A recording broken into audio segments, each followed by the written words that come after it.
Stand for pledge.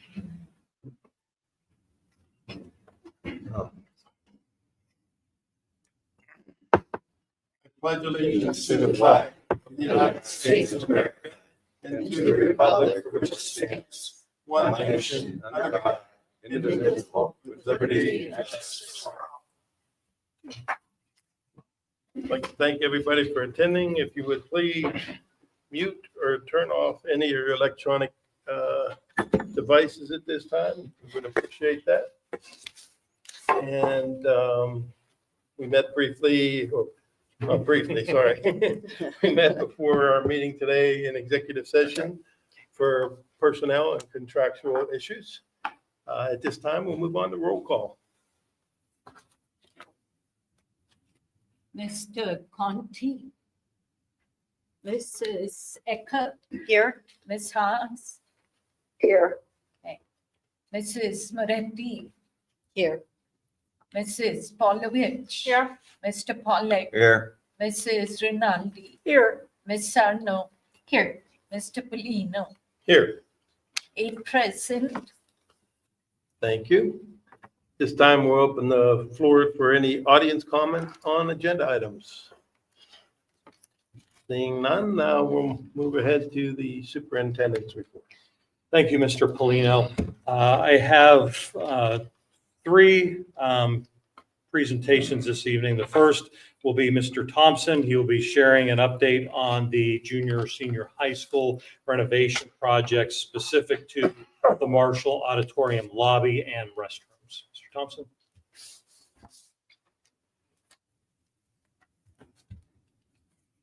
All right, thank you for having me here this evening. We're doing our monthly update.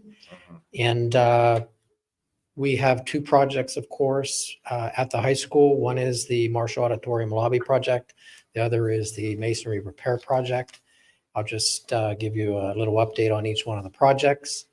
For the auditorium project, we are moving along. We're getting close to finishing up that project for code review by the end of this month.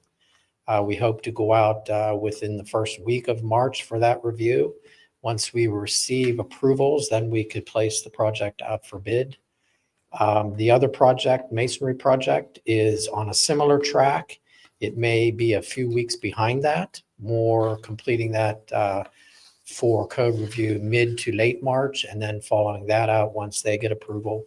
That should be a much simpler approval than the restroom lobby project. And then that one would be scheduled to go out to bid as well. Both projects scheduled preliminarily to begin construction after school lets out in June. And the auditorium project, hopefully what they call substantially complete when you can occupy it fully, hopefully by Thanksgiving. The masonry project may or may not be phased based on the amount of work that ends up being bid. And we'll get into that further in the next month or so when we have further discussions with you. With the auditorium lobby restroom project, as you've been aware, that project went through significant change in November when we moved all of the gang toilet rooms into the one end of the lobby instead of the adjacent classroom area. We are working to, again, keep to the same schedule. As part of that work, we recommended that the district do an asbestos and lead testing survey in the area of our work to see whether there was any that came up. We know that in the past experience with this building that there had been some that was found in past projects. So a study was conducted by the company Utilize AGX, and they delivered a report approximately 2 or 3 weeks ago to the district. There was a minor amount of asbestos that was found encapsulated within the plaster. It's not exposed on the surface, so it's okay as it is. And there was a minor amount of lead found in the finish of the structural glazed tile that's on the walls, but that's also encapsulated within the finish, so it's of no danger. The only time that it could be a problem is if you modify it in any way.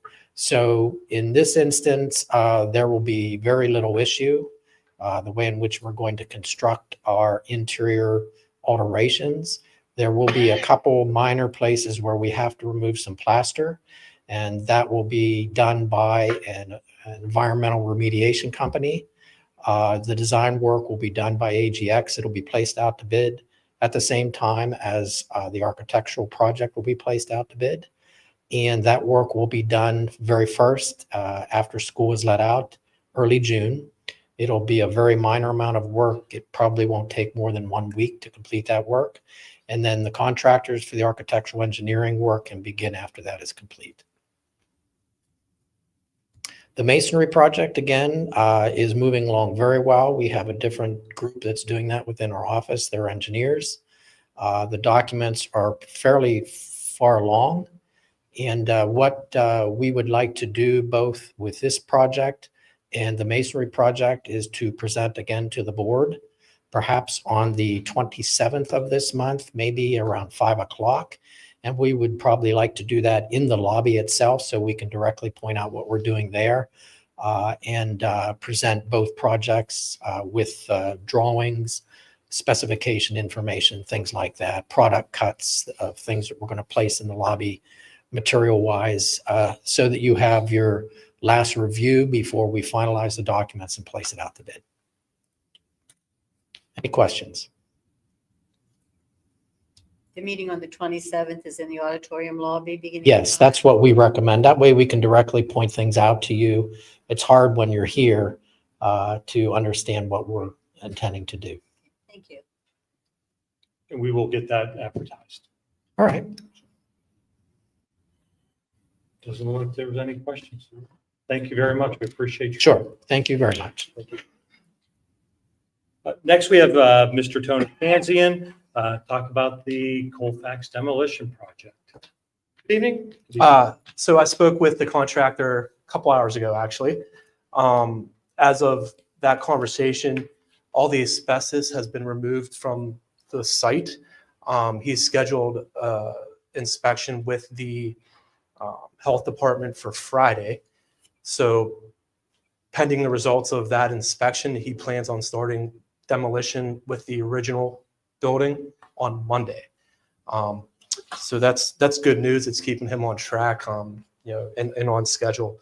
As far as other work that's been completed, the east and west wing are down totally to the foundations, and he's actually started to remove some of the foundation walls, crush the concrete, and masonry that's allowed to be used as fill. So that's ongoing in progress. Besides that, like I mentioned, he's on schedule to be complete the first week of April, I believe it is. And that's the update in the last month. Any questions? Jay, I spoke with you earlier. Did you guys get to talk about the sidewalk thing that I mentioned to you? Yeah, he just, as I walked in today, told me. Yeah, so as of our last meeting, on our last progress meeting, I recommended that he actually put fencing up there, which, for that meeting, he said that the fencing was blocking just the entry to the sidewalk. But upon the conversation with Jay, I feel we should recommend that he close off that in a much better fashion. So, like I said, I just spoke to Jay on the way in today, and I'll notify Jim tomorrow to do that. So, yeah, that's unacceptable to have that happen. We've kind of been, on him to maintain the safety for that road, especially because it's kind of downhill of demolition. So. Can you clarify? You mean we're blocking off the sidewalk, or? The sidewalk along the side of the building. Okay. Right now, it's partially Okay, blocked. not on But Colfax. yeah. What is that? Elwyn? Elwyn. Yeah. Okay. He currently has it just kind of sanctioned off at the ends, and I feel that it'd be better for him to kind of enclose the whole sidewalk and bring the fence out almost to the road. Even as just being involved in demo in the past, when they get to the point where they're on those walls, it would be prudent for them to work with the police or something, just Yeah, we bring, temporarily block we them? discuss this, at our bi-weekly meetings and, Okay, yeah, especially now that he's getting closer to that side of the site. Yes, Right. I mean, he definitely needs to. always a chance it goes the wrong way. Thank you. Questions? Okay, thank you. Thank you. We appreciate you coming in. Next, I have a presentation on attendance. Mr. Main, would you mind queuing up the presentation? You recall back in October of this year, I gave a public presentation of my goals. You will find the presentation in this half folder, so you don't have to turn around and look at the screen. And as I had mentioned before, behind that presentation are two policies that we'll discuss under policy. So the first part, we're going to look at the first part of that goal, which was to initiate interventions to improve attendance for habitually truant students. Before we get into that, I want to go through our mission statement and vision statement. Sorry, Matt, I get ahead of you. All right, we're back. The mission of the Allegheny Valley School District, a group of small traditional communities, is to educate all students to achieve their maximum potential. A dedicated staff in partnership with school, home, and community will empower students to become responsible and contributing citizens able to meet challenges in an international society. Then you'll see there a picture of us at the Forbes Honor Society induction. And the vision of the Allegheny Valley School District is that all graduates are equipped with the skills necessary to meet with success.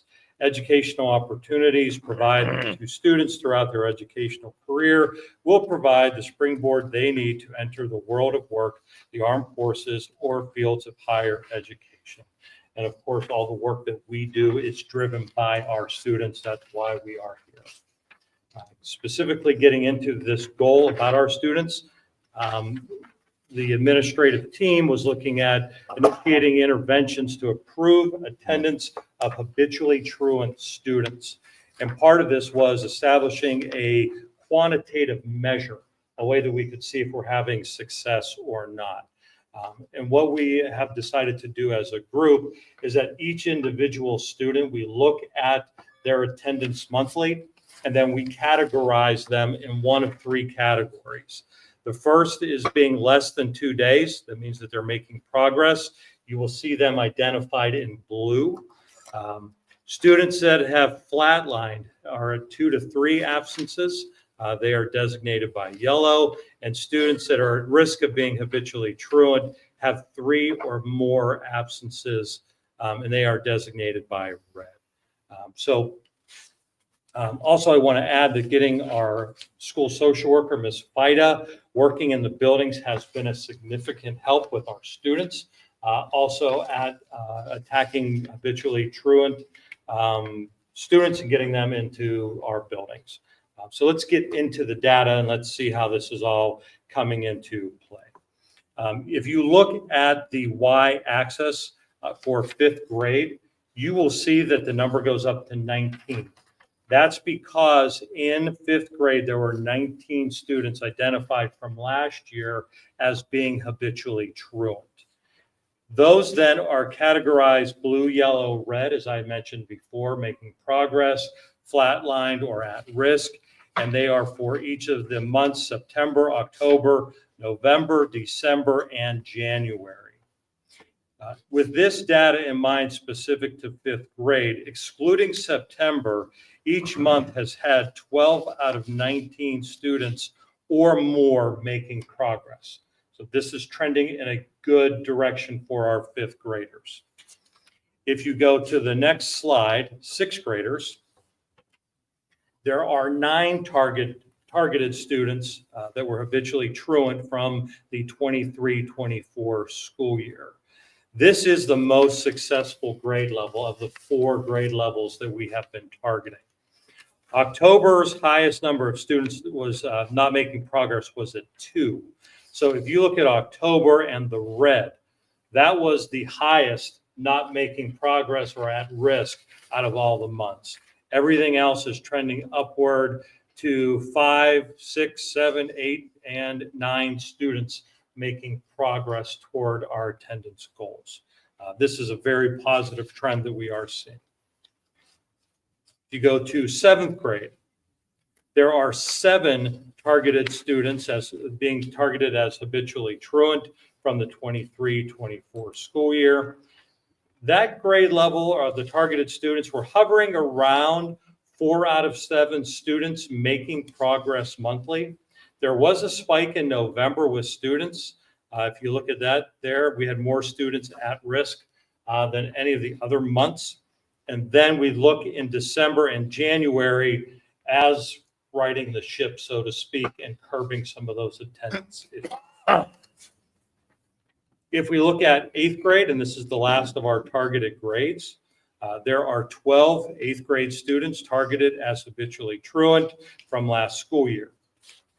December and February are trending upward with 7 out of 12 and 8 out of 12 students making progress, and 0 out of 12 at risk and 1 out of 12 at risk. So we started out in September, October, and November with a little bit of fluctuation, and now in December and January, we're seeing greater progress. We meet as an administrative team every other week, what we call a study group. Part of that study group is looking at attendance data, and then also looking at what we believe is going well and where we believe we can improve.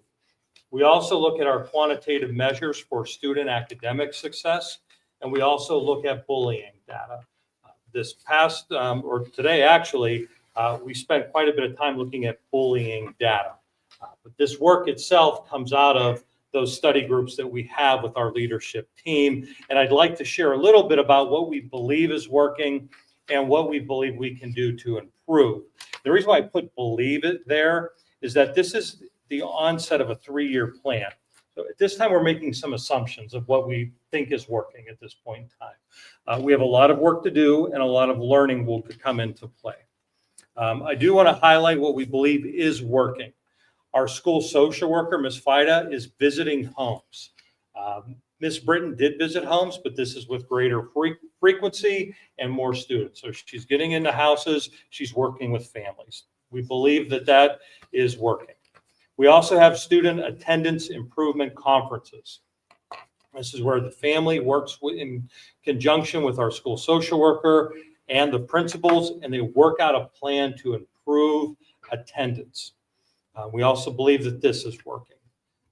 At the elementary school at Acme, we have our different houses, and there are incentives for the houses for kids to attend school.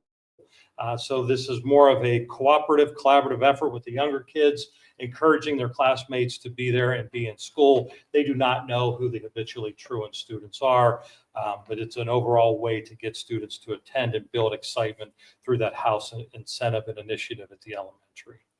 Also, buddy program, we believe that is working, and that's where our school social worker works with is older students buddied up, teacher buddied up with a student so that they're building relationships. One of the things that Mrs. Vecchio found over the summer when she was interviewing students, one of the factors that are habitually truant students named as a reason why they don't attend school is that they didn't have a relationship with an adult at school.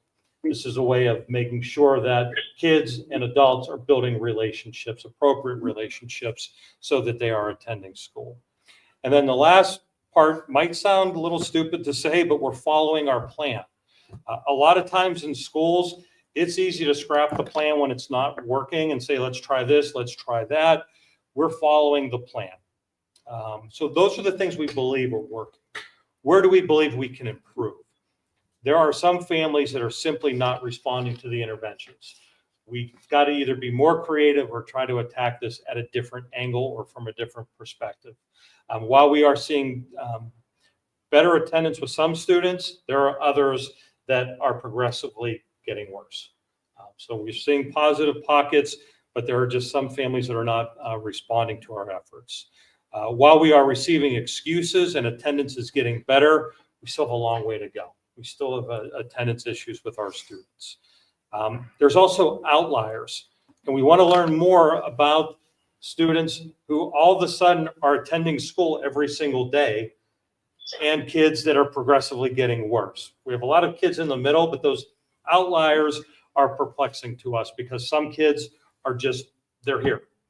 And we really can't put our finger on why. We want to learn from that.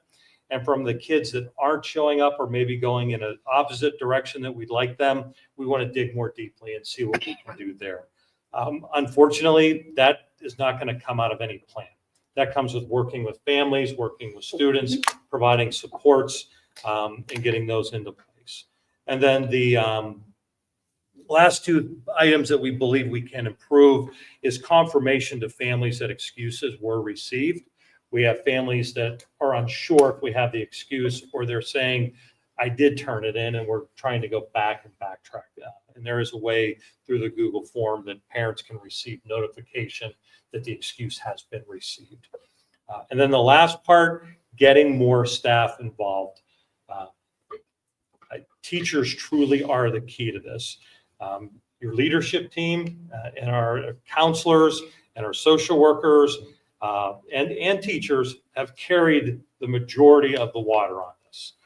From getting out invitations to students and welcoming them back to school, to setting up meetings, there is no doubt about it. Teachers have the secret sauce.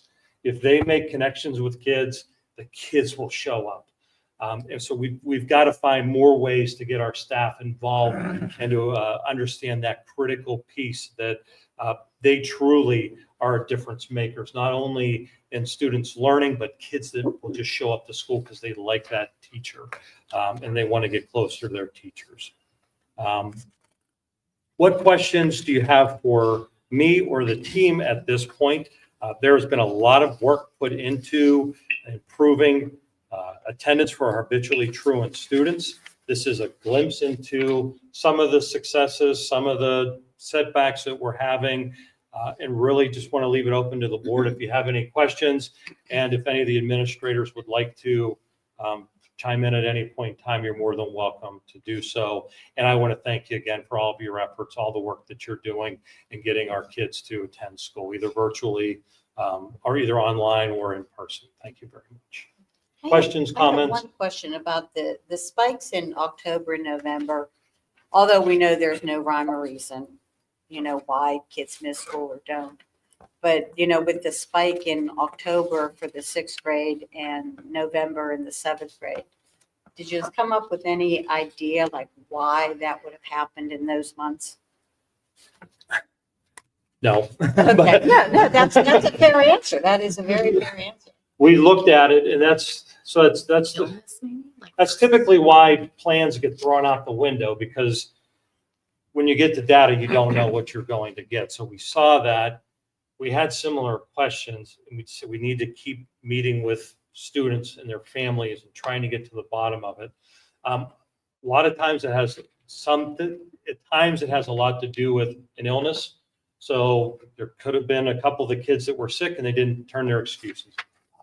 But those do stand out to us, and we really don't have an answer for it at this point in time. No, that's the answer I was expecting. What's that? They're not ready to start school yet. That's right. We got ease them in. First of all, thank you so much. This is so detailed and good. I guess this will serve as a quick comment update on something that the PTO is working in that you might be interested in, and also lead to like a question about chronic absenteeism and like sleep schedules and school schedules. So there were a couple of things we've discussed on the PTO where we have parents who are interested in like different forms of advocacy and working with the school board. And one thing that has come up often starts with looking at the idea of like longer recess time and longer lunch time. And of course, if you're going to look at that, then you have to look at the school day itself and a longer school day and school start times. And I'm no expert on this topic by any means, but I have read some, and I have some friends who work in this field that really look at school start times, particularly starting earlier for the elementary schools and starting later for the high schools. And many, many schools, a few in our region have changed where they've almost flipped. Like, so for right now, our high school starts earlier and then our elementary school starts a little bit later. There are school districts that have flipped that because the research shows that actually our older students need to be getting more sleep. They need to be sleeping in more. And so they flip that and they flip the bus schedule around and things like that. And I could get that information and everything. So just sort of as like a heads up that there's one little thing that we've got maybe some PTO moms working on, but it could lead to this. I was just wondering, you know, in your visits with families and in these conversations, I work with chronically absent students. My whole program and my job exists because of students who go sometimes years as chronic absentee students. And so I greatly sympathize with you. One thing that comes up so often, whether it's valid or not, and of course all things are, of course, when our families are sharing information, but they often bring up sleep issues. They bring up, particularly for the older students, although I'm starting to see that trend a little bit younger, students who just have a lot of trouble with sleeping and therefore have a lot of trouble getting up and getting to school in the morning. And I was just wondering, like, in the conversations and in the data, has that, you know, whether it's the sleep or the start times or anything, if there's just any thought to that, if that's come up in your conversations in your meetings at all? Not specifically start times. However, this morning, we were talking about specifically to the junior, senior high school, that we're seeing an increase in tardiness. And that students are, depending on the class that they have, are choosing to sleep in because they're tired. While we didn't specifically talk about start times, we are noticing that the older kids are coming into school late. And that is, I don't have exact numbers on it. Mr. Levisky, do you have anything to add to that? Or what I think it was Ms. Gibbon actually that was sharing. Senior year, junior year, as kids start to drive and get older.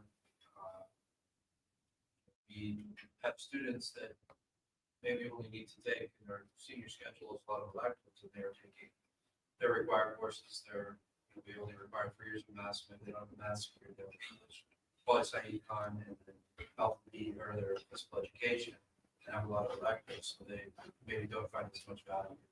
And we do have kiddos that go to work as well as part of that, so they don't have a full scheduled day, but that is something that we do see. I don't know that, I don't have numbers on that. When we have these study groups, oftentimes our conversations are very similar. Someone will ask a question and then we start to dissect it, but truly the answers don't readily come to us. So It then could we change every year, every semester. So we go back to the plan, but then we accept that there are things we're going to have to do and make adjustments. It could be things like you had mentioned. Or it could be, you know, and also part of this we didn't mention is the final line is going to court for truancy. So we are helping and supporting. And we also are building a strong case if we go to truancy for court that we've done everything in our power to assist you. We don't want to get to that point. We do want to exhaust everything possible to get kids here to school. We also are in a position where you've got to attend school. And we want to make sure if we do go to the magistrate that we've done everything on our end to get kids coming to school. Have you talked with students who do have the electives in the morning and are coming late? Or any student that has an elective and doesn't see as much value in it? You have kids that they're taking maybe their 4th art class and don't want to do that. They would like to see some other variety. Right. I was going to say, I have heard that about variety.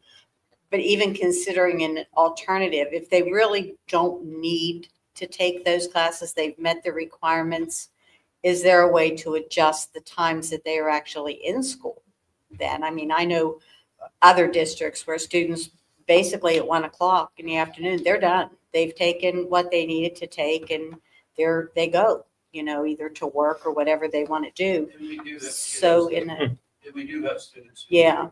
have employment and take their required courses in the morning. Right. And then go to their employment. Yeah. There's obviously rules. Dr. Gracie. Go ahead, Ms. Haas. I don't know, I might have heard it. I'm picking up most of it. But do you run across the problem? You have parents that just don't care? Unfortunately, that does happen, Ms. Hawes. It's, especially with younger kids, they don't have the ability to get themselves to school. And we have noticed with some of the habitually truant students that these are trends that started very early and have continued through their years.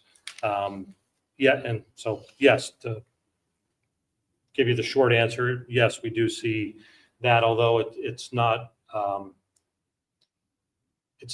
large number, but there are some. Okay, thank you. You're welcome. But Ms. Ecker? I think one other thing to consider, especially with kids who can't get up in the morning, is looking into what kind of screen time they're using at night, because that, talk about data showing, things that are disrupting sleep patterns and all of that. Maybe that's something that you can address with parents at the, I don't know, talk to the students about, they shouldn't be laying in bed with their phone and, with an open screen and then expecting to have a good night's sleep. There has to be, encourage parents to have a limit. This is a shutoff time, and there's a lot of data on there out that, and I can't imagine, it certainly makes sense that the increase in screen time, even among younger kids, that we would have an increase in problems with sleep and behavior. So they go hand in hand. Thank you. Any other questions, curiosities? We will have another public update. I believe it's in April. We will keep working on Rachel's Challenge and many of the other programs and initiatives we have going on. And we also will take into consideration some of the suggestions, such as reminders to parents, tell your kids to turn off the phone before they go to bed, or possibly take the phone and put it somewhere in the house so it's not binging and making noises while someone's trying to sleep. Also, ending the school day earlier. If kids have their credits, Right.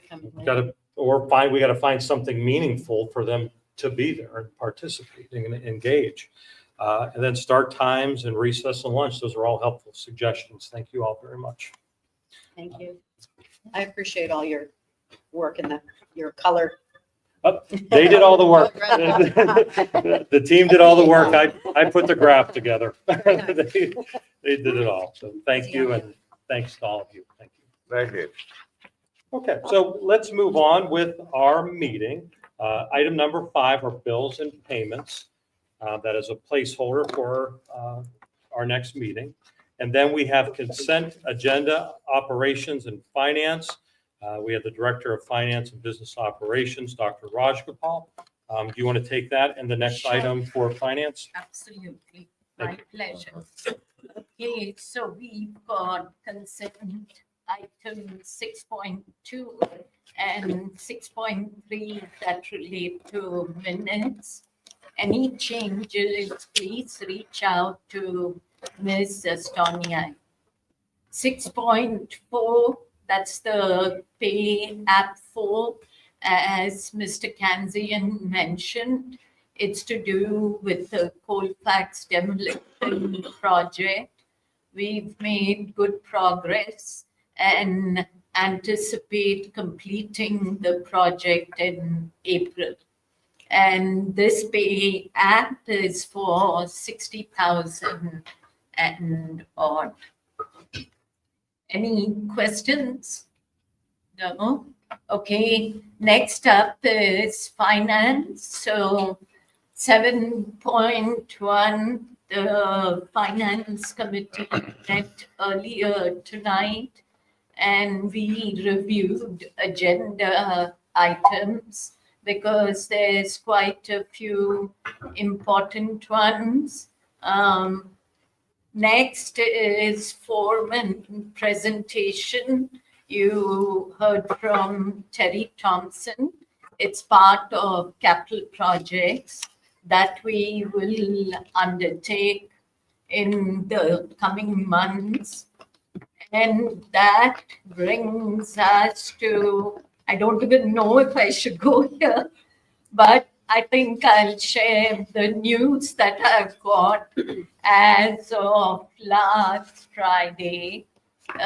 It's to do with federal and state funding. Friday, lot of heartburn, but over the weekend, you just have to patiently take it one day at a time. Federal funding, I do get the question from some board members, what can get impacted? So Title I fund can be impacted, and we get about 230,000, give or take. Also, we get special ed IDEA funds. That's about 230,000 again. We also get the National School Lunch Program. That's subsidies directly from the US Department of Agriculture. So, and that's about 60,000 approximately on good months, and you can see I'm getting short. But again, all these funds and all these laws, after researching, they were passed way before the Department of Education came into being. So through some other department, it could be the treasury that takes over the sources. Not quite sure if we'll get what we've gotten, but again, that's speculation at this point in time. Let's wait till we actually get information about what our federal funding will be. And that's not until May. So we don't get those numbers. So I'm just saying, let's patiently ride through this. State funding, no surprises, no increases for school districts such as ours. So basic education and special education is flat funded for us. And all of us know costs don't stay static. They increase dynamically. So that's two things right there with our funding sources. So local funding is what is going to make up for any anticipated dips. So I'll be proposing a budget in March and April with dipping into the fund balance, because at this time it's very uncertain. And that's the plan. If anybody disagrees, let's talk next month and April. Next is, okay, that's about it. Any questions? No? I have a Okay. couple questions. Yeah. I'm going to backtrack a little bit though. Under bills, I just had a question on the CLL system wide services. It was about $5,000 a month. Or my question is that a monthly when it's on that bill statement? Is that monthly? It's a support, CCL, right? Yes, is that Yeah. paid monthly or is that, what was that fee? The contract expires, right, Matt? Isn't that what you're proposing? CCN. No, I'm just CCN. asking about in the bills payment. Is The that paid- the monthly paid charge, bills, or Was is that a monthly hourly? payment? Believe they bill us monthly. Yes. We have 2 agreements with them. Yeah. Okay, so that's what I'm asking. On the invoices, that was a monthly payment then, right? If you That's go into correct. bills, invoices, Does that vary monthly, based Mhm. on the work done, or it's pretty fixed? They're fixed numbers. It Okay. should be, but I'll confirm once we get to education. That gives me a chance to jump into prior meeting. Okay, so let's hear from our facilities supervisor, Mr. Zangrilli. Anything to share? It should be good besides the full tax project. We're obviously short staffed, custodians or processing are great on. And we're looking for our legal status. We're in good shape. Thank you. Love your spirit. Okay, food services, Mr. Donley. And we're working through a couple of reviews we have now. USDA. We're working on adding some protein to our breakfast, on our menus, we're working on that, and some alternatives to a regular meal for give some more options for students. Working on that this month. Thank you. Thank you. Next is 7.2, and this information was shared last month, so it should be no surprise.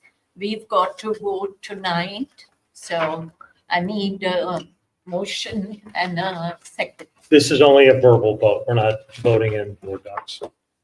Mr. Pollock, would you like to entertain the motion? This time I would like to make a motion that the tax collector compensation for 2/26/30 be accepted. We have a motion on the floor. Do we have a second? Second. Second by Mrs. Rinaldi. Any question on the motion? All in favor? Aye. Opposed? Aye. Ayes have it. Motion passed. Thank you. I'd like to acknowledge our tax collectors for the job they do. So thank you, all of you. Okay, next is 7.3. This is purchase of equipment that will also help us with snow removal. And we did go out and get 3 quotes, and the lowest is presented. It's through a cooperative called Sourcewell. Again, but we just decided, since that amount was big, that let's get other quotes. And it was in that ballpark, but this was the lowest. Any questions? Okay, And we did verify that the turf tires and things like that are on the Kubota, correct? For Yes. field maintenance things Yes. in the building. okay. I have a question. Is this gonna be just used for, like Nina said, our field maintenance, not cutting grass or anything? For all the snow removal and sidewalks, salting, and turf, grinding the baseball fields, will be all that purpose. It- I'm it- sorry, I didn't hear what he It's said. not grass cutting, but all the other functions that the older machine would do then and more. Loading, I'm assuming that loads the salt. Oh, okay, Doing all the things that It replaces the. we have. okay, thanks. You're welcome. Okay, next is an extension of the CCL contract. And if you click on the attachment, you see monthly charges. It's through June 12th to be precise. And yeah, the current contract expires in March.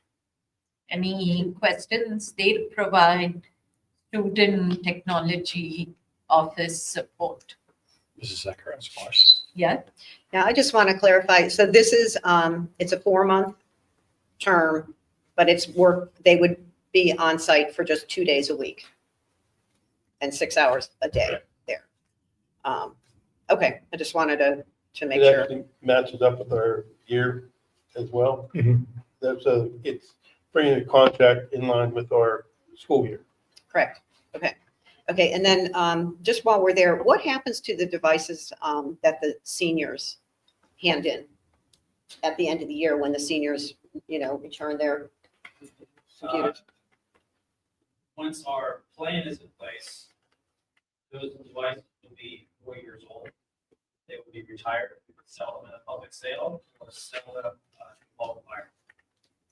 So you would, if you sell, you can sell them though, that they're still, They're not worth much after 4 But they're years. usable? but yes. okay. And then just out of curiosity, so then if they're there 2 days a week, and if there is a device that's ticketed by a student, right? So what happens during the week when somebody's computer goes down? They can get a replacement at any time? Yes, our typical procedure is to provide a loaner device. Mhm. If it is broken, we give them what we call a long-term loaner. So they're going to have it for multiple days while we repair their device. We give them their original method. Okay, so But somebody's the on. damage is extensive, and we can't Okay, so somebody's available to go ahead. You're there to switch that out when this other CLL contract guy's not Our offices are in the library and basement. there. Mhm. Okay. Thank you. Good. Okay. Next is the 25-26 athletic general school supplies and custodial supplies. This is an annual process. We get the items from Ms. Noel, Mr. Zengreli. And so that's how we keep track, also from supply clerk. So, We skipped 7. oh, I'm sorry. I'm sorry. Okay, so let's go back to 7.5. And this is the renewal with Brightwise. And that's for the technology support on site with Mr. Mean. I have a question Any- here too. I just like a lot of clarification. So looking at the Brightwise contract, it was 61,500, and then it had a 35% service fee. Is that in addition to that 61? Are we paying a service fee to them? We pay a service fee Yeah. to Brightwise, yes. That's also, we have a technology committee meeting coming up. These are some of the things that we will address during that committee. Okay, and that is a part-time position for that too. That is full-time. Full-time. Oh, this is full-time? Okay. Yeah. Thank you. You're welcome. Okay, next is 7.7, and that's an RFP for copier lease and managed print services. We did this at probably 3 years ago. So we would like to go out and seek proposals this time as well. The current lease expires in June 26. So it's not uncommon to go out early. Will there be a fee if we end their contract earlier? Usually they'll just exchange, they'll keep the machines, get new ones. And then when it expires, they'll ship it back. That's how it worked last time.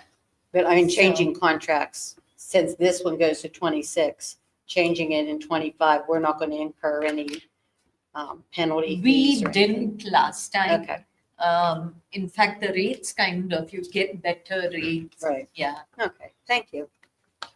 Next is a tuition agreement for a student. And any questions, please reach out to Dr. Paller. Next is disposal of unused science textbooks. These books are outdated. Textbook vendors don't want to buy it, so just getting permission to pitch the books or give it to, just donate it, maybe. Can I inject? So those textbooks are being thrown out because they're old in content They're or no old longer in? in use here in Allegheny County School District. I did reach out to 2 vendors that we used to resell our books back to, and they both said they would not be interested in purchasing. There are services you can do a one-off, but it requires us monitoring and packaging. And when I went to reach out to the one service, books, everybody's familiar with them for textbooks, they were offering $4.96, and we had paid $5 in shipping. So, Great model. so these are books that are no longer in service. We've already purchased new books. They've been in use. Mr. Allman was cleaning up some things that came across the storage. Yeah. rooms. So, I'm just curious if there's any nice colored pictures in there that maybe the art department might recycle and reuse some of their pages for an art project or, we can have the book. Something like that. I don't know, just a thought. That's a lot of books. But, okay, thanks. Anything else with 7.9? No. Okay, so let's move to 7.10. I did change the wording a little bit so it reads better. So it's a hot water boiler for SHS for the high school. Specifically, it's the B-wing, and we'd like to proceed since we just want to make sure everything's sanitary and safe. Any questions with that? No? Okay, next is security system expansion. The committee, Emergency Management Committee, did review this with appropriate administration and staff. And so this is the proposal. And in the amount of 35,872, and it'll be payable from capital reserve funds. Any questions, please reach out to Mr. Hebner or the Emergency Management Committee. Okay, there was one thing I just wanted to update the board. This was under the finance report. We did seek approval a few months ago to install additional systems with our overall PA system. So at that time, we didn't have a cost, but the cost of doing that is 38,686. Okay, so if you go under report, you should see it. That's it. Next is the district calendar. Before we do that, I'd like to share some changes and updates from PDE that we just received this month, last month, actually, January. So basically, the process is the same as the board was aware. We've got administration reviewing days. We do get feedback. One of the things was graduation preferably on a Friday and school starting on a Monday. There was also feedback that was shared by both the board last month and also teachers. And so this is the process. It is collaborative and sometimes it's not easy to fit everything in. So hopefully we have conversation and try to accommodate as much and best as we can. The calendar is just a template. Anything else is an administrative decision as to professional development and so on. And we look at this in detail. So PDE provided clarification in January about instructional time with the changes to the WEC, in particular school code that referenced in section 133. So this allows school districts to provide 180 days at a minimum. Of course, it's instructional days, or you could choose to adopt a calendar based on instructional hours. And you see what the requisite hours are. We are going to follow the days. That's how our calendar is built. But at the same time, it accommodates if at any time we've got to switch it to instructional hours, we are in compliance with that too. Okay, next is. I have a question about the calendar. The one that's on there to be approved, at the end of the year, I think it's June 8th and 9th. The 8th is a clerical day, the 9th is staff development day. Is there a reason it's clerical and then staff development, first staff development, then clerical? So the contract before the first student day and after the last student day is a clerical day to catch up on paperwork, all of that. Okay, And the last professional development day, it's more like teachers do it on their own, and it's reviewed by Mrs. Vecchio. So that's how that works. okay, thank you. So let's get back to additional clarifications. This process does not change. We've still got to submit instructional days and hours to PDE by PIMS. So that process is not changing. And also what's important is the Chapter 4 standards. If you want to Google it, it's on PDE's website. Schools have to meet all academic standards as well as the needs of all students, including students with disabilities. So we received that as well. Next is the last few years, the districts applied for flexible instruction days. So they also provided this guidance that you use flexible instruction days for weather or emergencies. It could be any weather-related emergency. So we get 5 days. It's got to be approved by PDE. So there's a process with that. Next, so what changed from that? So in the workshop, this was something that most districts are looking at.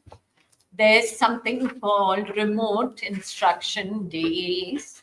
And again, PDE gives us guidance. It's on their website. And the nice thing with this is we don't need to apply for approval. So, in addition to fit days, we can also accommodate our needs with remote instruction days. And with remote instruction days, there's a planning template on PDE's website for remote professional learning. So that's PDE day, PD days. And that's the second to last paper in your packet. Or it can also be used for remote instruction days. And that's actually been in place since 2020-21. So lot of information. Our PIMS calls on Thursdays now. Questions about the calendar is gathering speed. So I anticipate this week, this month, we'll get more guidance. So based on that, based on what you've heard, let's go to the draft calendar. You should have a copy with you. All of you have one. Principals, you've got one. Okay, so as folks are aware, there's multiple capital projects on. Schools have to be clean and returned back in sanitary shape before kids come back to the buildings. So the cleaning crew, that's going to be tight for them. So based on all that feedback with capital projects, school, the first day back for students would be August 25th. So that's Monday. So that's a change from prior year calendars. Usually we start the third week, so it would have been the 18th. But instead, the teachers come back the 19th, and there'll be 3 days of professional development and 1 clerical day before kids come in on that Monday. The rest of it sort of mirrors prior year's dates. The other change with the calendar is because of the way the holidays start. Break for Thanksgiving would be Thursday through Monday. That's similar to what was in place this year. And for Christmas, it's Christmas Eve through, actually the students are off till, they don't return back till January 5th. The teachers are back on 2nd, but it'll probably be one of those remote instruction days that PDE has, has offered. So either way, teachers get back on the 2nd and students back on the 5th. Another change with January. So January 19th is still a clerical day, but 16th, which is close to after the report cards come, that's going to be a parent-teacher conference day. The reason for wording it that way is if there's Act 80 days still in place, that's the guidance that we are waiting on. How would Act 80 days work? So that qualifies for an Act 80 day if we word it that way. So, but still waiting for guidance. Hopefully this week or next week, we are able to take that up. But other things with Act 80 is not just safety or administrative matters. You could also do curriculum, any curriculum work, professional development targeted towards that. That's why that's another change. You just see professional development there because that seems to fit what PDE is asking of us. And so that just takes us, I think March is usually a community night. We could still do it. Dr. Seuss's birthday is what, second, or is it sixth? No, is it second? Dr. Yeah, I don't Seuss. want anymore, but yeah. Yeah. So we could have a book fair. It's not necessary to put it on this calendar. It's an administrative decision as to which night. It's an evening activity. It could be done in September too, if because it kind of ties in with Title I parent meetings. That's what community engagement is meant to provide, getting families in and making sure, we address their needs. It could be multiple days, it could be multiple nights. Again, it's based on manpower, who's going to staff. The title teachers are usually there. The paras will be there. They do work one community engagement night or one evening activity.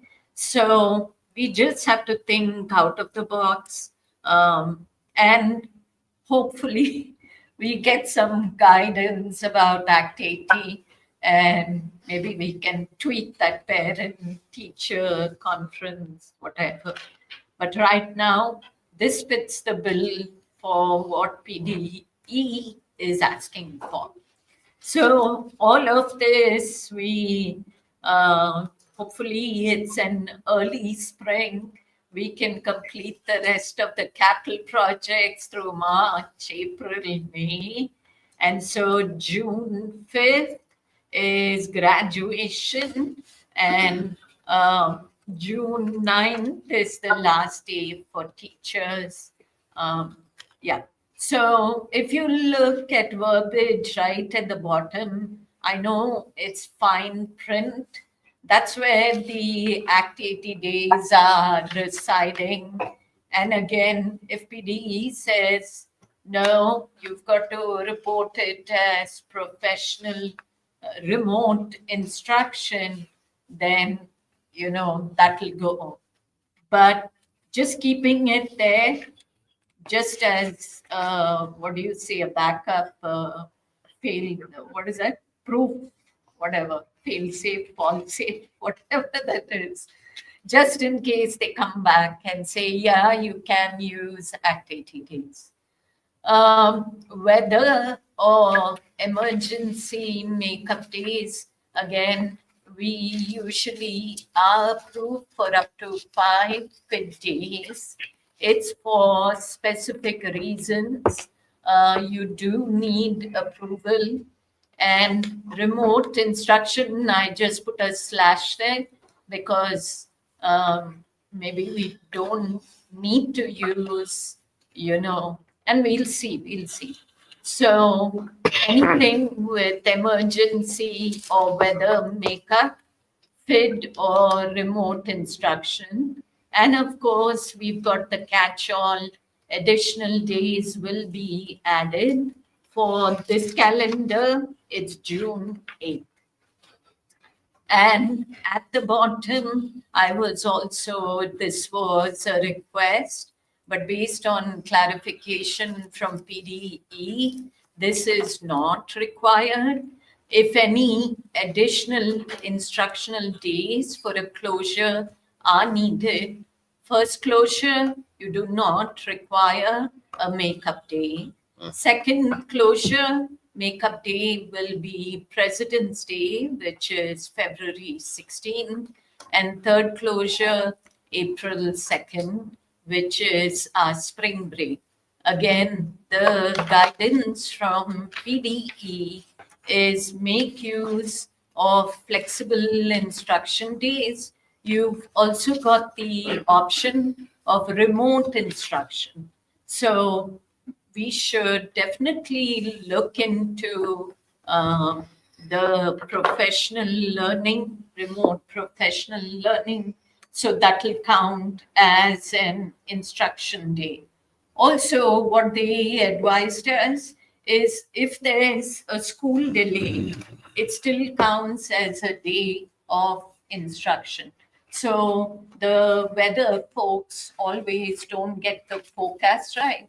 You can still call a delay, not closed, get the kids in if the weather is good, or switch to remote instruction or flexible instruction, give people time to set up or whatever.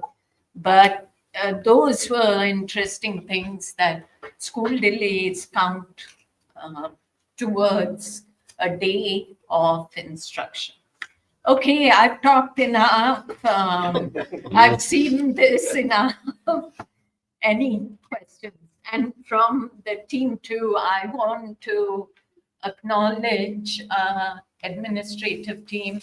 They are so patient through this. Of course, they want the kids in as early as possible, but we've got projects too. We've got to make sure the buildings are sanitary before the kids come back, and cleaning. It's just hard trying to balance. It's a fine balance. So this seems to be the best option at this time. Any questions from the board? I Yeah. just have a question out of curiosity. When you have a remote learning day, how does that affect the attendance? Like, what are the statistics? Like, are all the kids signing in, or do like more of them tend to just not sign in because it's a remote learning day, just because they don't have to? Like, how does it work? Like, do you get a lot? I don't think we have high absences. There is an attendance requirement. A homeroom is required to attend to. So that is like the attendance that we would normally do for the day. Mhm. High school follows the regular schedule. It's a little different between primary and the upper elementary, but there's this preset schedule for the day and when to be online, when to be doing your work and check-ins. I know a lot of teachers will just keep their needs open in case somebody's home alone, they want to check in. Our teachers say, they learn a lot. Here's my dog, here's my cat, like noodles for lunch, whatever it may be. So they let teachers sit and just make sure they're available for the kids while they're teaching, just stay online just in case. Most of So them, our they attendance is sign in. not- Yeah. Yeah, it's not like you would think it would be. Good. Because our kids actually like the teachers, so they try to show. And our kids are pretty, as they get older, they get more independent, so trust them. Yeah. I think the weather we've had this year is so unusual. Like usually we barely use one fit day, right? Or maybe two. But this year with the cold, the snow, it's just disrupted. Yeah. Yeah. Any other questions? No? Okay. Thank you. That's it, Dr. Gracie. Thank you, That's it. Dr. Raj. All right, thank you, Dr. Rajagopal. Let's move on to education. Mrs. Eckert, do you want to go first, or Mrs. Vecchio? I'll just read through a couple things that I had first. How's that sound? Perfect. Couple reminders. Some dates have been changed in the district calendar due to school cancellations in January. The third quarter progress reports will be posted to the parent portal tomorrow, Wednesday, February 12th. Third quarter report card date will be March 18th. The fourth quarter progress report will be April 26th. Registration for pre-K counts opened in February for the 2025-2026 school year. This is a full-day program. Students must be age 4 as of September 1st, 2025. Kindergarten registration opens in March. Students must be 5 as of September 1st, 2025. Acmatonia Elementary students competed in the AIU 3 Science Bowl at the Carnegie Museum of Natural History. Taking part in this challenging competition with over 600 students from the Pittsburgh area were the Dynamo students: Mariana Pater-Griggle, Danica Swarmer, Zachary Francione, Elias Barasic, James Santucci, Bobby McMahon, Rosalie Flowers, Fen Mundock, Sage Mader, Henry Redmond, Caden Burks, and Glenn Mader. The junior senior high school students traveled to Allegheny General Hospital in January to take part in their open heart observation program. Did any of them faint? Students learned about diagnostic procedures and various career opportunities during their visit. Just a note to watch for various pieces of artwork that were created by the junior senior high school students that are on display in the main office for everyone to enjoy. And then I'm going to bump over here to 8.2. There's a recommendation for the board to approve Mr. Andrew Sangaris and Mrs. Megan Dale and qualified students to participate in the Future Business Leaders of America State Leadership Conference competition in Hershey, PA, from April 6th to 9th, 2025. The district will pay all sponsor costs associated with the trip, the cost of lodging, transportation, substitute teachers, and meals for the students and staff. And just to congratulate those students, we have Molly Hurley and Brooke Taliani in sports and entertainment management, Ari Calda-Garone, I think that's right, and Lacey Shondeck in business management, Garrett Myers for job interview, Emmy Helemick and Andrew Redmond, introduction to business presentation, Haley Markluski and Abby Harvey, social media strategies, Tara Overly and Carissa Walsh, banking and financial systems, Nate Dubas and John Duku and Talon Law, sales presentation. So way to go, Dynamos, on that. That's awesome. Okay, and then bump down to 8.3. Recommend the board approve Mrs. Nancy Kelly and Nick Spahar and Miss Sue Mellon and Mr. Connor Green to take 50 Springdale High School students from grades 10 to 12 to Baltimore, Maryland on March 28, 2025. The students will be visiting historic ships and the Fort McHenry National Monument. The only cost to the district will be for substitute coverage. Have a motion on the floor. Do I have a second? Second. Second by Mrs. Sardo. Any question on the motion? All in favor? Aye. Opposed? Ayes have it. Motion passed. Thank you. Okay, and then we had our education technology meeting last month, and Mrs. Vecchio is going to. Sure. Here's our 2.5-hour meeting synopsis. Thank you very much. I was requested just to give you a quick overview of what was discussed, and then I have a handout that I converted a spreadsheet into pie chart for you. At the meeting, we actually talked about technology usage for its educational purposes. How is it used? Looking at assessments, types of assessments. We looked at various programs, pre-K through 12, and just looked at digital citizenship, digital literacy, and what does that all mean as a package to Allegheny Valley students, staff, and the district as a whole. We talked a little bit about finances as well, and then the plan for rolling out technology over time and renewing technology for students. So it was actually like a master's course in education plus, and we didn't earn any credits for it. But we covered a lot of good questions, and some follow-up will be coming. That was shared out with the two committees, the presentation and all the information. But it was asked if I could take what was in my last year's budget, the tie to the curricular pieces of education, kind of turn it into a pie chart so you could see actually where is the software applications being used that tie into our student usage specifically.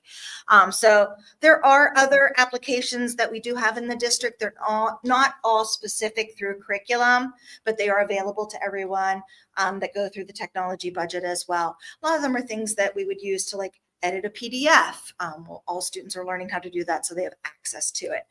We have some free applications that we use as well that are not part of my curricular budget. So, but this is for you to take a look at, and it might break it down for you. It's a nice visual. Tried to pick the colors that match.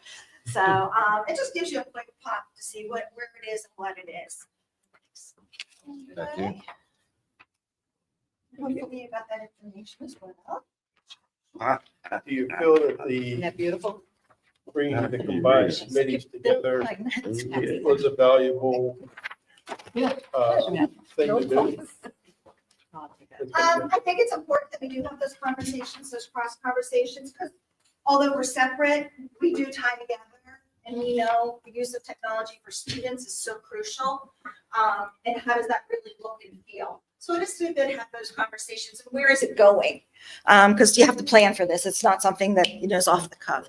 And as we know, the more we are purchasing and the more we are looking at new materials, books are not always available to us. So we do have to download or upload and different things. And how is that used with our students is really important. Yeah. Do you think it's something that we ought to do on a semi-annual basis? We talked about that, about doing it again in June. So, and just kind of preparing for the new year to come. And take a look at that. I liked the idea. I'm sure Mr. Main did not. It was a long evening for him. But yeah, no, it was a good conversation. And we talk frequently, but we don't have that as a public conversation. So I think that's important for everyone to hear. I got a question, by the way. When we were talking about retiring some of the old devices when they become seniors. Do the students keep the laptops through the summer? Yes. They do keep them. And being that that's a 4-year-old device as a senior, and there's not a lot of value there, Yeah. would it be more prudent to do the new swap somewhere like as a junior?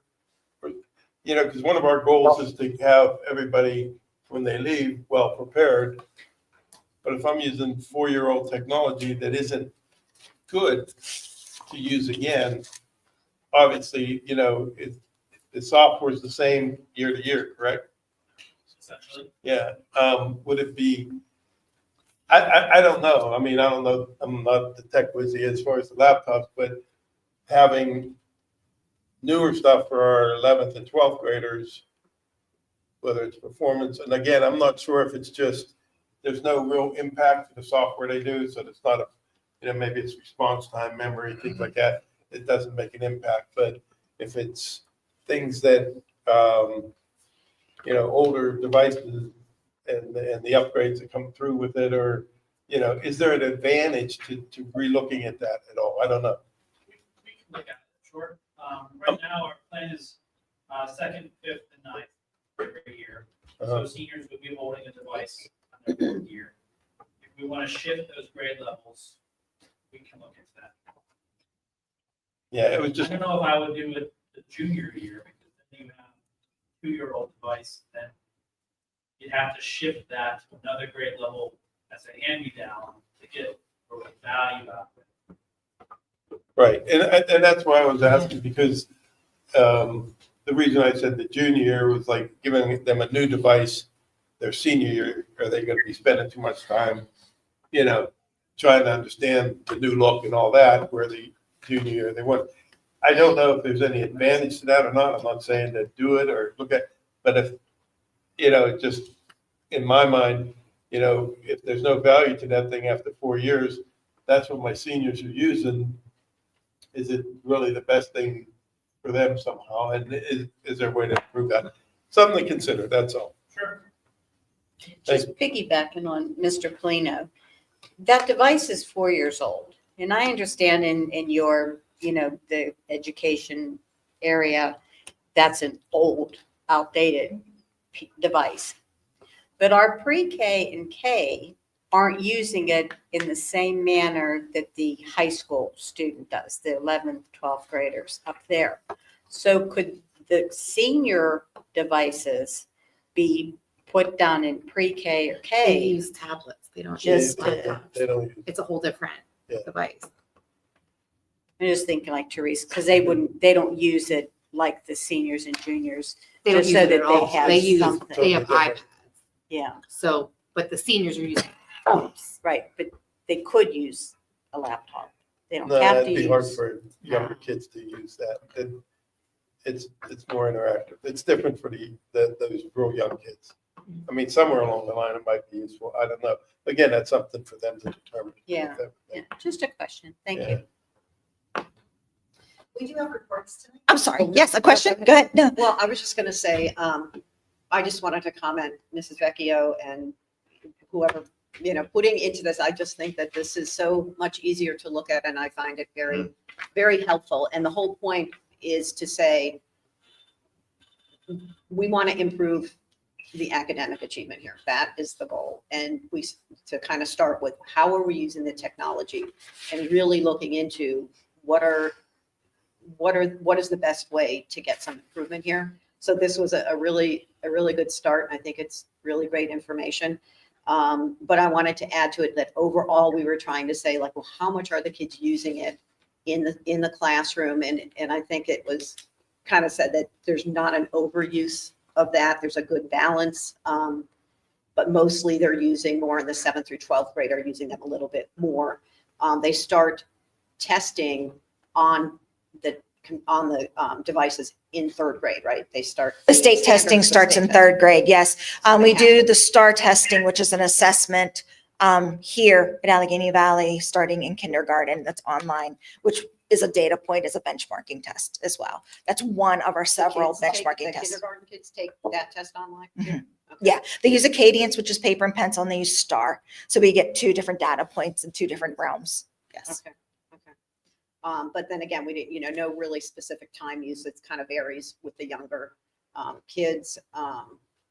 And the pros and cons, and really kind of what do the teachers feel that they need as far as like, let's try to improve the academics before we need to spend money on intervention. Like, with all of this information and being able to, put this stuff in, how can we really pinpoint where are the weaknesses and hit them before the intervention is needed. So, but again, I just wanted to thank Mrs. Vecchio for all the work that she put into this. I just am so impressed with how it all turned out. Thank you. Looks good. So, It takes a village. It's not just me. Thank you. okay. Thank you. We do have 2 reports tonight, Mr. Levisky and Mr. Hefner. So if Mr. Levisky, if you want to come down. Too slow. You got to move quicker. Good evening, everyone. In no particular order, I just have what I think are some interesting updates and data about the junior senior high school. So looking at our class of 2025, so they are moving towards commencement. Thus far, 43 of our 67 seniors have made their official commitment, if you will, to their post-secondary plans. 35 have chosen a 4-year college. IUP is in the lead right now of places where our students are going to attend. We have 8 students that are going CCAC, Empire Beauty School, Steam Fitters Union, Rosedale Tech, and then we have 1 student who has made a commitment to the Navy. So I just think that's a really important picture to look at. So that's the end result of all the work that goes on for our kids. There are a number of kids still that have not made their final decision. They're still waiting for their financial aid packages and other items to see where they are going to go post-secondary. So I think that's a lot of credit to our entire team at the high school. Mrs. Dyer really does put a lot into collecting this information, working with the kids, making applications. There's a lot that goes into it, what your post-secondary plans are going to be. So kudos to our team for that. Our Future is Mine Club, you may have seen there was a post I think that Jan put out on Facebook about the Super Bowl. We've been doing this a few years, little friendly rivalry with our, I'm not going to mention that school across the bridge. Our goal at the high school is to collect 1,500 goods. It's going to end by March 24th. Our team just met today. The Tiffin Club met under the direction of Miss Rin, deciding how we're going to advertise it better. It's kind of been a soft opening, if you will. But our goal is to get 1,500 items, which goes to our local food bank. So that's something that one of our clubs is working on. Forbes Road CTC. We have about 54 kids. Might be 52. 54 was our original number. I know we've had some kids that moved and such, but who attend Forbes Road CTC in grades 10, 11, and 12. Something that's pretty interesting when you look at that. That's about a graduating class at Springdale High School. We had a student by the young name Lily Cousins Glazer who competed. If you think about sports and playoffs, Skills USA, she was our only kiddo here in auto body who competed in that competition, which I think is really neat. We also have 2 seniors this year who are full-time Forbes kids. Justin Burrell, who's in the HVAC program. He works over at Air Pro Heating and Cooling over in Oakmont. And then we have another young man, Riley Tiedemann, who works with the IT director at Forbes Road. And I think that's something that's important to see. These are kiddos that, chose to go to Forbes Road, and, they're working full time.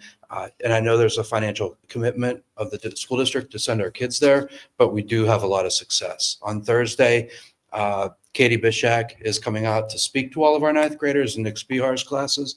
And then on February 28th, we'll be taking our kids out, our ninth graders out to tour Forbes Road as well. So it's certainly a partnership that's incredibly important. And I think to actually be able to see examples of kids who are really taking it to another level. If you guys remember Joey Wiley from a few years ago, he is doing really well. I just saw him at the basketball game the other night. He was a kiddo as well that took advantage of working senior year while he was at Forbes Road. Doing very, very well. If I may touch a little bit on FBLA again, if you remember last year, we had two students who qualified for the national competition, Brooke Taliani and Molly Hurley. The 14 students that qualified this year at the local regional competition at St. Vincent, 13 of those students earned a first place. So I did want to add that as well. FBLA is something that really does practice, regardless of what area it is, communication skills. We have a number of kids who are involved. So regardless if you're going into business, I think those are great skills that translate to whatever your future career may be. This year's musical, Shrek the Musical, we have 64 students, which is a graduating class at Springdale, participating this year. Kudos to Mr. Our entire group as it goes on. 34 in the cast, 30 in the crew. Matt, I know works that's an awesome number, folks. And I just think it's important, to look at the numbers behind it of how many kids are involved. I stopped in after school and popped in, and there was someone on a sewing machine sewing. We have a crew that's working on putting all the costumes together. It's really awesome. So kudos to our team for making that happen. That's 64 kids involved. That's a lot. And finding a place to connect. Can I have Miss Noel share the final one? Because it's really important for our kids as well. You want me to do it? You sure? So both our boys and girls basketball teams qualified for the playoffs. The girls have a home game on Monday. They secured the number 8 seed. They are a home team playing Bishop Canavan, which is incredibly awesome. Mr. Dujak had shared, was it the most wins we've had since 10-11 season, which is really doing a great job. Our boys travel on Thursday, made the playoffs. They play in a preliminary game on Thursday. We have to do a hike down to, I'm not even sure what county it is, Jefferson, Morgan. It's about an hour and 35-minute bus ride from Springdale. So we get to travel a long way. When our boys pull that one off on Thursday night, the game is on Thursday, we would then play Northgate on Monday evening at 7 o'clock. Kind of give you some different items that maybe you didn't have. There's a lot going on, as there always will be at a school, but I think it's neat to see how many kids are plugged in different ways. And I think that's important for all of you to hear and whoever may be listening. Thank you. Thank you. Thank you. Thank you. Love it. Thank you.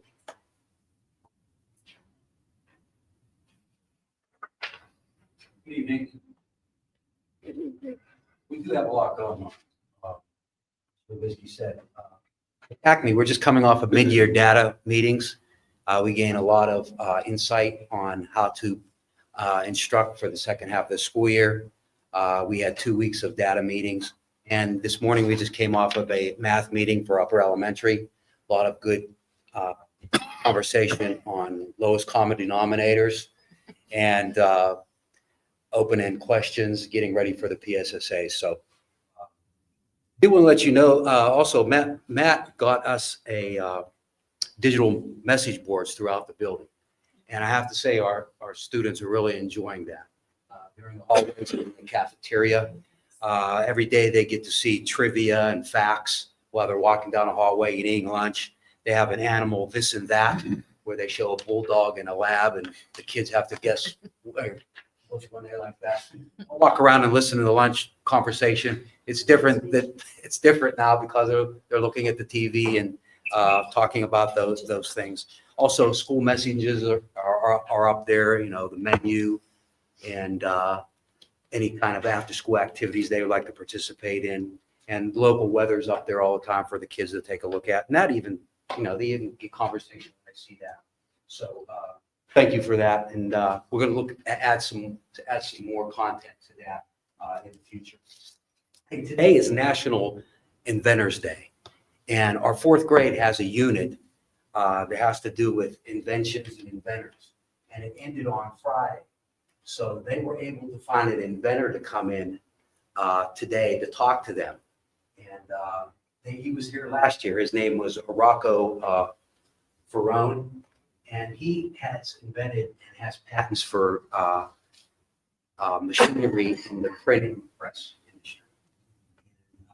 He showed them things he has invented and what he's working on now. Kids had great conversation with him, and it was very interesting. Those, I think they're called add-on notes. If you get the paper on the front, they have stickers, and they just have a company. He invented those and talked to the students about that. And so something so simple, and it's used on all papers, the trib, the valley, everything. So the kids really got a kick off with him coming in, and that was a great way to end a great unit.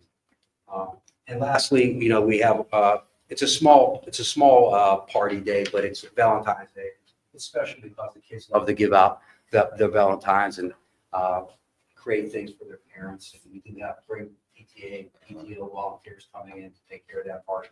That'll happen on Thursday, 1:25 to 2:15. Thank you. Great. Thank you, Mr. Robert.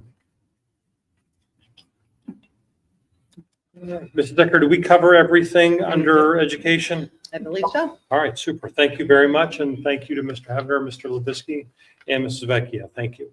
Let's move on to technology. Ms. Polovich, do you have anything? Not much that we haven't already covered earlier in operations and finance, so I won't excite you all and repeat it all again. New things are starting on the 12th. Student email for grades 8 and under will be restricted from communicating outside the district. And we have penciled in a technology committee meeting for February 13th, this Thursday at 6 p.m. Great, thank you. Thank you. And that meeting is open to the public as well. That's a public, it was advertised as a public meeting. Mr. Main, do you have anything to add? Thank you very much. Let's move on to personnel. Ms. Haas is a little under the weather this evening, so I'm going to go ahead and read through the personnel items. We have item 10.2, resignations. You will see there 4 names. We have cafeteria worker, 2 custodians, and a maintenance person who have all are resigning from the Allegheny Valley School District. Under 10.3, we have employment of classified staff. That is a placeholder. So if we do get, as Mr. Zangrilli had mentioned, he's interviewing and looking at candidates. If we get those in time for the voting meeting, we'll add them. And I do appreciate the board allowing us also to bring people on and ratify them at the March meeting. So there's a chance that that could be removed. We're hoping that we get some names to put in there for the voting meeting. 10.2 is the approval of independent volunteers. That is an action item for this evening so that we have 2 additional parents that can help out in the school. Let's see. Mr. Pollock, do you mind making a motion for 10.4? If you have it up, if not, we can go to someone else. This time I'd recommend the board approve the following independent volunteers for our 24-25 school year. That would be Katie Haas and Misty Mater. We have a motion on the floor. Do we have a second? Second. Second by Ms. Moretti, sorry. Any question on the motion? All in favor? Aye. Opposed? Motion passed. Great. Thank you all very much. Let's Move on to 10.5. That's an MOU with AVESPA. That is our administrative assistants, paraprofessionals, health assistants, and I'm certain I'm overlooking one other group. Clerical. That is their union, and it's to reinstate seniority for Aaron Butler. Aaron was doing his student teaching here in the Allegheny Valley School District. 10.6. Dr. Graysick, I Yes. have some questions on that. So if we could talk about that in executive session next week prior to Certainly. the voting meeting. Yes, Thank you. you're welcome. Just make a note of that before I move on. Thank you. You're welcome. Okay. 10.6, employment of athletic staff. You will see there the football head coach, Chad Walsh, 7th and 8th grade coach for football, Kevin Kindler, and assistant track coach, Jaden Domeratz. 10.7, the employment of summer custodial workers. We have 4 names there: Marlena Morgan, Jenny Mendez, Linda Crayson, and Kim Oriot. And that concludes personnel. Let's move on now to emergency management. Ms. Sarna? Thank you. I will probably provide a more detailed report next week. I was not able to attend our meeting today, although Mrs. Moretti was, if you feel that there's anything that needs to be reported tonight. No, just that we had the meeting. That was about it. There's plans coming up for, spring and, Yeah, we'll probably have a lot things more to like that, report but next yeah. month. Yeah. Thank you. Ms. Arnold. Yeah, thank you. Mr. Hebner, do you have anything to add? Thank you. Moving on to item 12, athletics and student activities. Mrs. Rinaldi, do you have anything this evening? No, my big news has already been said. They stole your thunder, They didn't stole my thunder. Sorry. Mrs. Noel, do you have anything? Thank you very much. Have there been signups posted for baseball, softball, track and field? Thank you. Anything else? Let's move on then to policy legislative affairs. Mrs. Moretti? Thank you, Dr. Graysick. The policy committee met on Wednesday, February 5th. That was a change of the January meeting. For certain circumstances, it had to be moved. We discussed several policies that were had legal reasons to have changes to, but ones that, the committee felt needed to be brought to the board is policy number 105. And that's where the board is required to approve curriculum and resources.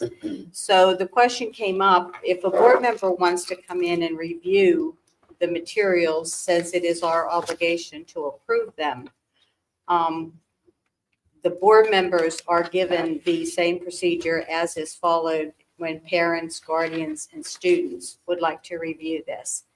That one of the stipulations in that would also adhere to the board is there's copyrighted material within it.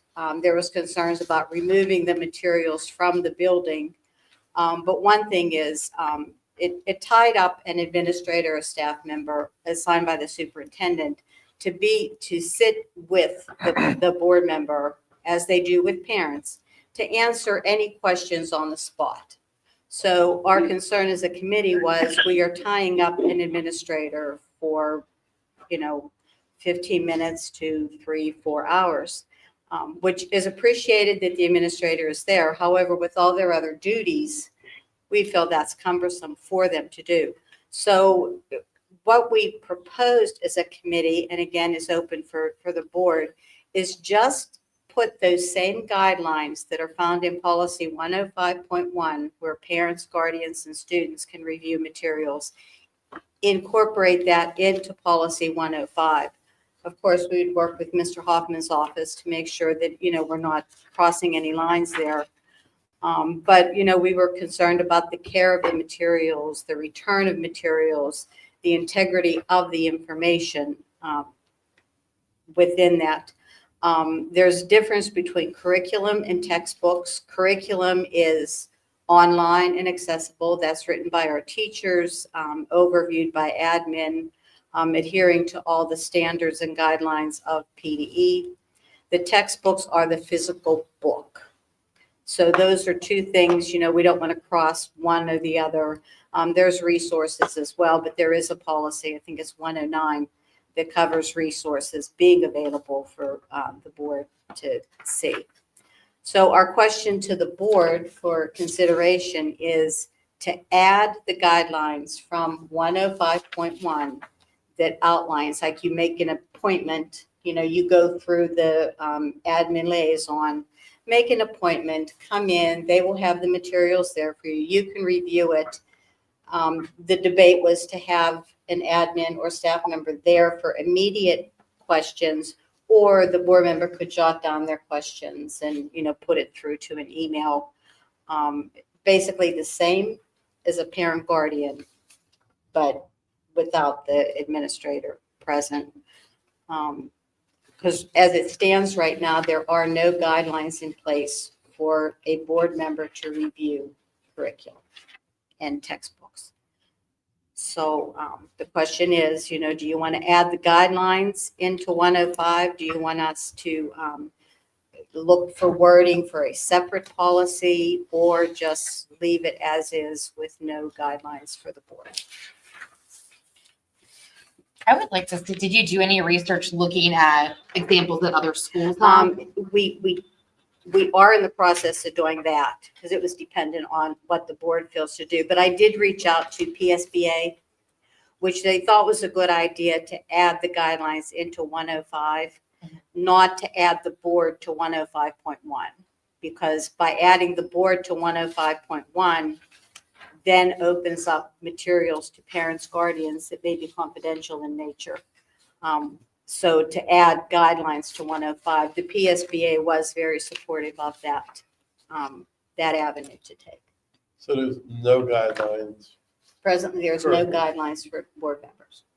but we typically would have an administrator there. Yes. So is that something that needs to be changed in policy, or just a directive to the administration? Because there is no guidelines. Right. You know, so what we're looking for is clarification for any board member that would want to review curriculum, that here is the procedure as a board member, what you do so you can review curriculum, because right now there isn't. Well, and what we're saying is that this 105.1 is saying that the wording is for parents, guardians, and students specifically.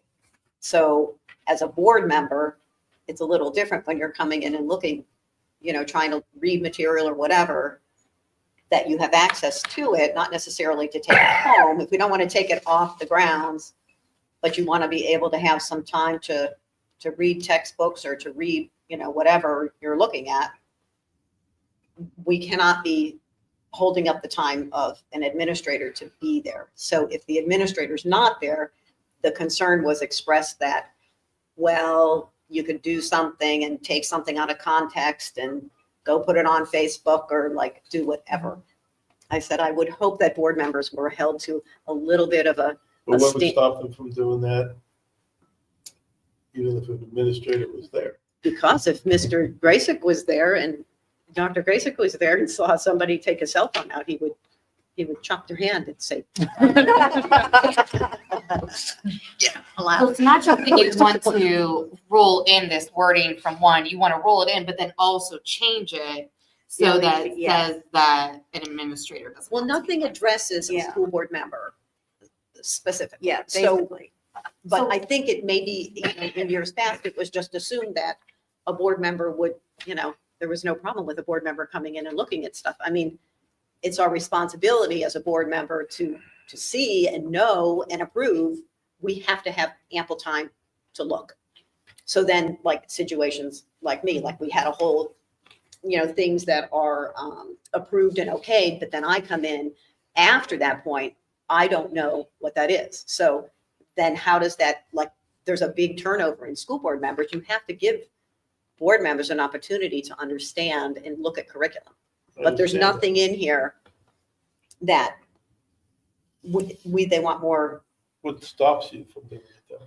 I'm just saying that. Well, that's what nothing as far as I'm concerned, but, we don't want to have an administrator have to sit with us and take up their time. And right now, it's 105.1 is saying that they need to But it's, be there. But that's but there parents, is no, guardians. that's parents' guardians, not a. Exactly, board. Right. So we're looking for some guidelines for board members. Now, it's not an offense to have an administrator there. I mean, it's nice to be able to look across the table or next to you and say, well, you know what, I don't understand this. Can you explain it? Yeah. That's beautiful to do.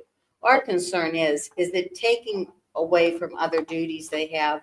Or can they do something on their computer while somebody's reviewing curriculum? That's just a question we have. And it's not going to affect it one way or the other, but just to put procedures in place for any board member wanting to review curriculum. You'd have It to doesn't, take it doesn't have at to exclude an administrator being there. I mean.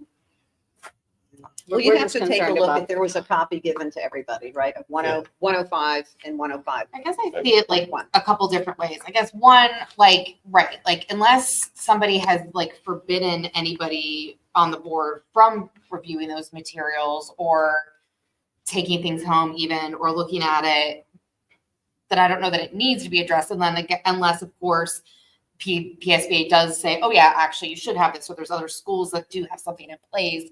I guess another thing you could do is really, you could just change 105.1 to say review of instructional materials, period. PSBA does not recommend that. They don't recommend that, okay.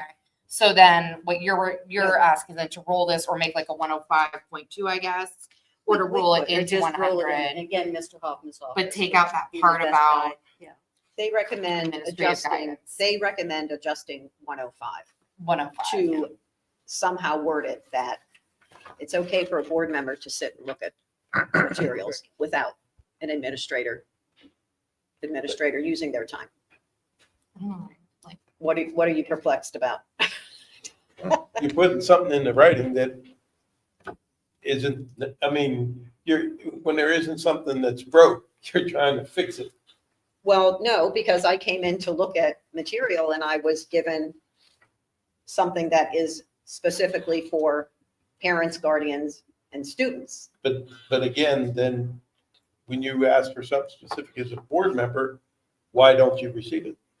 Well, I was able to go, but an administrator had to sit with me according to this guideline. I think But what's that happening, guideline is- what's happening, if I may, is the administration is following 105.1 for anybody, including Yes. board members.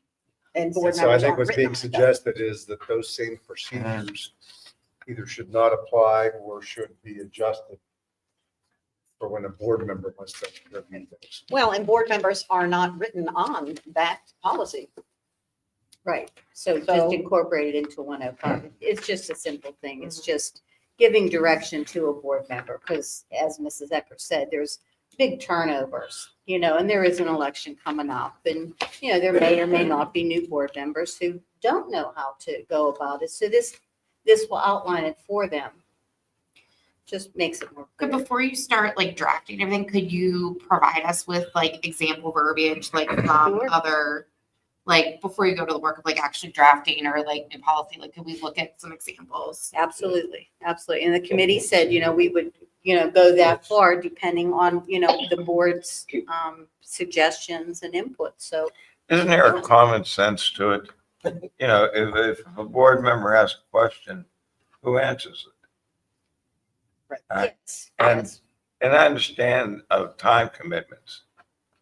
But it seems like the issue is, if I have a question, who answers it? And how it's done and the timeliness of it, is availability of administration. I think that's what all policies do. They provide guidelines, to follow and, rules, so this way if it's outlined directly for a board member, I know exactly what I am supposed to do to review curriculum. Like, I'm just not going to sit well, lay in bed at 10 o'clock at night and fire off an email to Mrs. Vecchio asking a question. I hope not. Now, Yeah. right, but that's just an example, Yeah. you know, common sense. You know what, Paula, it's 10 o'clock at night, you know, she has a family like two. Why would you be But looking at your- again, your if, you email know, at 10 o'clock at if night? I know this is a, right. If I know this is a procedure to review curriculum, well, you know what, I'm going to follow that, not just haphazardly asking. If I can suggest then, we had talked about the next meeting, either to have it sooner or later or both. So why don't we pick one of those two and simply have a work session on this where we can come up and draft something, get some examples, share with the board of directors. And that way we can just focus on that for one of those meetings. And even prior to like a first meeting, like, a, you know what I mean? Like, I don't know that I even want to, or first reading rather, like, I don't know that I would even be ready to want to consider it for that point, just more like examples. I think we just need some examples to see kind of what you guys are talking about, but I appreciate the thought process a lot. That was a February date. Did Yeah. either one of you recall what the date? February was the last Thursday. Okay, that'll be enough for me to get things coordinated. As long as it's not the same as the meeting with Terry. Yeah, we meet in the morning usually. Oh, that's right. Yeah, we'd be I okay. think we said maybe go, well, it's Wednesdays, so it would be February 26th. It'd be 26. the Wednesday instead of Thursday at 10 a.m. Okay, so I think the idea is something in writing that protects the material and integrity of the district and the materials while also allowing a board member to have access to it, you know, without feeling like we're bothering, you know, and taking the time Rhonda, of you know what your administration. job There has to be tomorrow a little bit of trust there. You know what your job tomorrow is. Yeah, thank you, everybody, you know, for hearing the committee out and, you know, adding, you know, your concerns and questions. Very, very much appreciated because we spent, what, about a half hour, 45 minutes as a committee and just reviewing, you know, well, what if this happens? What if that happens? So now we have a direction and we will go with that. So again, thank you on that. For policy review, there's some up for second reading, but that's going to be adjusted. It's regarding Title IX policies, and those were reverted back to the 2020 regulations. So instead of having it as a second reading, it'll be a motion to revert our approval. Is that what it is? Rescind our prior motions and go back to the 2020. So instead of the second reading on that, it'll go just to a separate motion. There are some policies up for first reading. Most of them have to do with some legislation that came through, and there might be a word or two that's changing, or there might be a new, at the beginning of all policies, you'll see a list of references. You know, it's an additional reference that needed added to that. There isn't anything out of the ordinary that, you know, would be a surprise or anything like that to board members. But again, you know, please, you know, go in and read them, see if there's any questions. And then again, the discussion we just had. So, you know, if there's any questions, concerns, or anything like that, you know, I live for policy. So, you know, here I am, you know, and Dr. Graystick's always there. And he knocks out half his day just sitting with policy. And Mrs. Stogniak. So if you have any questions, concerns, opinions, whatever, we will be open to that. And for the, probably not for next week, we won't have any information. We'll meet the end of February and have something for you at the agenda planning meeting in March. Thank you.